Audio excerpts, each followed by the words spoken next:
A Spanish man had this brilliant business idea. It was going to change the world. The idea is going to change things, it's going to help with humanity, it's going to make things work out better in the world and for the people in it. And he needed an investor and he had nobody to speak to. So he spoke to one of his friends. And that one said, oh my goodness, I've got this Indian friend who is a very, very big investor in the Gen Z language. He's a big shot.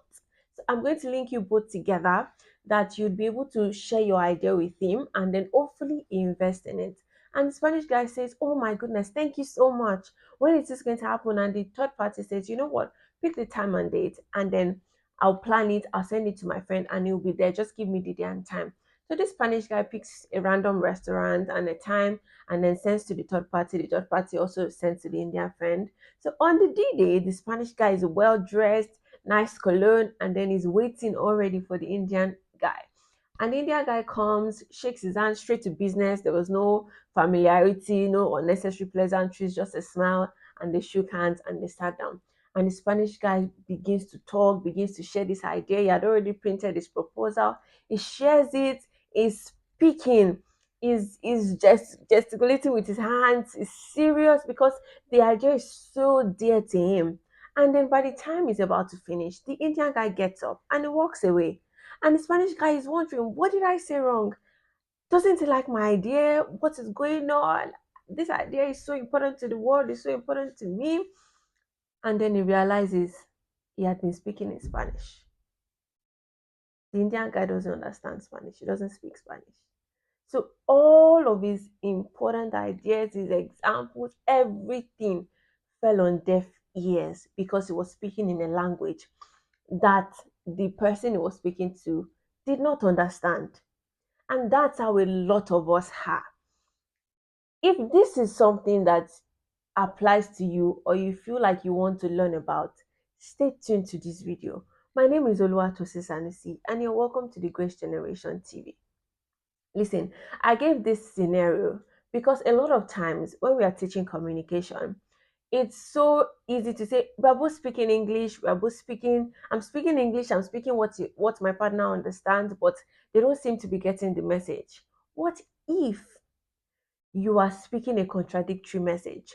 Or as much as you're speaking English, a lot of other things involved in communication are speaking a different thing from the ones that your English is saying. It is important that you know that a communication cycle is complete. It's not complete until there is feedback. And when feedback comes, it helps you to understand if the message you wanted to pass across was that which your recipient received. In communication, you are responsible for the message, you're responsible for how you pass it across. You're responsible for making sure that you try to say it, explain it, your body language, everything aligns with what you're trying to pass across. By the end of the day, you're not responsible for how the other person receives it. And the communication challenge usually mostly happens between it's usually between what the person speaking says and what the other person receives. You see that gap in the middle is where the challenge usually is. So when you've said everything you want to say, you've tried your best, and then the other person responds and they're like, "What? That's not what I was trying to say." It does not even align, right? So that middle is where the communication challenge happens. That's like the major communication challenge, the gap between what is said and what is perceived. And it is important again that you establish that when you're communicating for understanding. You're not just communicating for information. You're communicating so that the information you've passed across is understood by your partner. So let's run through an example. You are the person communicating, right? First of all, the things that you need to do to be able to communicate effectively. Number one, make sure that you want to communicate for understanding, even when it's conflict, right? Making sure that yes, I'm pissed about this, but I want my partner to understand why I'm pissed so that it does not happen again. So establish that you are communicating for mutual understanding. Put it at the back of your mind that the reason I'm communicating now is for mutual understanding. Two, know your message. For example, I want to tell my partner I want to go back to school. That is my message, right? And then I decide, okay, number three, how do I pass this message across? Because probably maybe the season we are, might probably not permit too much of me going back to school. So I probably have to be strategic in how I share the information and have a plan of my own to say, okay, this is what I'm going to do. So the how I decide, okay, maybe when we take our usual walks, or when we are going for a drive, or I plan a dinner, or I maybe make him his best meal, or maybe when we're in bed, I find a time that I know that it would work. I just don't say maybe when he gets back home from a stressful day at work, or has had a stressful long day, and he just enters the house and I say, oh, I'm going back to school. He's literally going to fall on deaf ears, right? But I've planned the time, I've planned how it's going to work, I've planned what I want to say.